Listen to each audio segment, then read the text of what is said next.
I'm here on behalf of Dr. Lapp. She was unable to make it tonight, so she gave me a little write-up to read. So she developed this class for the honors program after learning something disturbing from a professional journal article, which found that researchers found that empathy declines among medical and nursing students as they progress from the beginning of their programs of study until graduation. It is lower at graduation rate than it was before they started their program of study.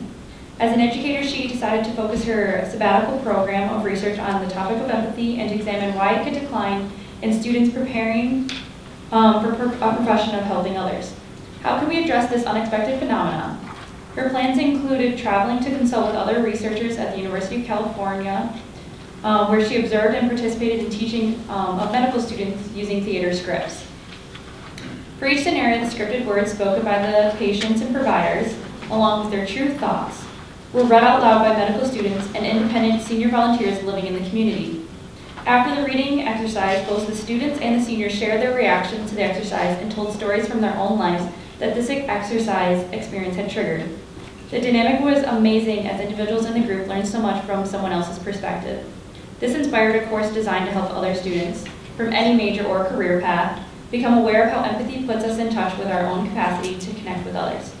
For example, we have an artistic exercise where we have an artistic assignment where an art form is presented to class to communicate a message of collective understanding.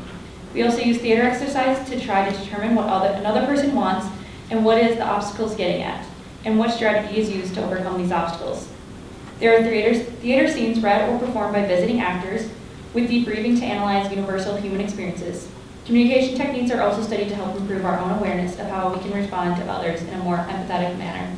This is useful in our careers and in our personal lives. One thing I would like to share as a student who took this class last spring is that while we do have people come in and read plays to us and we go on a field trip to watch a play, this is not a class just for people who like theater.